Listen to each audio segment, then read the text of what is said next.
Bonjour mes amis, Élise Lucet reçoit aujourd'hui un hôte de marque, le président de la République.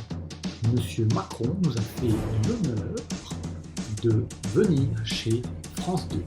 Alors, Monsieur Macron, première question, comment trouvez-vous ma nouvelle coiffure? Oh là là. Là c'est impressionnant là.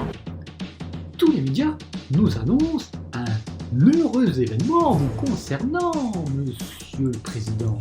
Surtout, ça serait Brigitte qui serait sainte. Alors moi je n'en veux pas, mais je veux autre chose avec vous pour mon pays. Il paraîtrait, Monsieur Macron, que votre spermogramme nous indique que vous êtes stérile. Dire que toutes les mesures, les enquêtes qui devaient être faites ont été conduites. On suit évidemment l'évolution avec beaucoup de... Franchement, mais c'est toujours la langue de bois. Vous êtes stérile ou pas, Monsieur Macron? accompagnement sanitaire, l'accompagnement lié à toutes les mesures de prélèvement en ville, alentour, y compris, je le disais, hors du ressort de la région, a permis de montrer que la norme était à chaque fois suivie. Une fois pour toutes, vos spermatozoïdes, ils sont efficaces ou pas? Comme d'habitude, c'est de la poudre de perlimpinpin. Alors, Monsieur Macron, avouez-le, petit kiki. On vous appellera Bilout. Tout le monde s'appelle Bilout. Dans le Nord-Pas-de-Calais, c'est le surnom à tout le monde. Hein, que c'est convivial, tout le monde se connaît. Tu fais, oh, ça va Bilout? Ouais, toi Bilout, ça va? Ouais. Et Bilout, comment il va? Bah, c'est vrai, il sert mieux que Bilout. Tant mieux pour Bilout et Bilout. C'est convivial. Bilout, c'est du vieux ch'timi, ça veut dire... ça veut rien dire. Ça veut dire petite quéquette. Mais c'est du vieux ch'timi, on sait plus, on regarde même plus. Hein. Bilout, en vieux ch'timi, c'est petite quéquette et Birout, c'est une grosse. Vous avez donc fait assistance et appel à la procréation médicale assistée, Monsieur Macron. C'est donc pas cela. Alors ils ne passeront pas. Alors moi je n'en veux pas.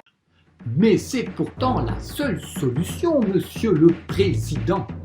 Je ne crois pas, vous savez, le rôle du président de la République n'est pas de se précipiter dès qu'il y a quelque chose qui se passe.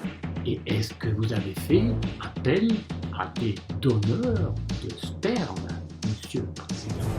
Le président de la République n'a pas vocation à être un homme orchestre. Il faut venir au bon moment. Là, le bon moment, avec justement un peu de recul, se précipiter sur tous les événements. Il faut savoir faire les choses en bon ordre. Le Premier ministre, Édouard Philippe, aurait-il donné également? Je crois que tous les élus le reconnaissent. Les ministres de la République se sont déplacés rapidement, présents sur place, pour donner... Qu'en pense-t-il, notre Premier ministre? La question juridique qui se pose régulièrement dans ces circonstances, mais aussi, et c'est la deuxième chose que je veux dire, le fait que je me suis engagé, et je tiendrai cet engagement, à la transparence totale dans cette affaire. Et Brigitte, la première concernée, qu'est-ce qu'elle en pense? Ah, c'est très important. C'est très important parce que je pense qu'il n'est jamais trop tard pour se réaliser. C'est toujours ce que j'ai pensé et peut-être qu'eux, peut-être que le pensent. Donc je veux expliquer qu'à tout âge, on peut repartir. Franchement, Monsieur le Président, c'est une fake news. Il y a peu de chances qu'on progresse. Moi, j'en ai parlé déjà 10 fois, au-delà d'aujourd'hui. Donc très sincèrement, je peux y revenir, je suis déjà revenu. Il y a des phrases que je regrette, il y a des phrases qui ont été totalement sorties de leur contexte. C'est une réalité, elles se sont agrégées par le jeu des réseaux sociaux, les déformations des oppositions politiques, et c'est là. Et ça n'est pas bon.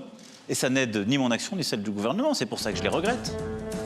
Nous terminerons donc sur une note de fraîcheur où votre dame vous adore. Mon amour, je peine souvent à exprimer mes sentiments. Alors je profite d'être à l'antenne ce soir pour te dire que je t'aime.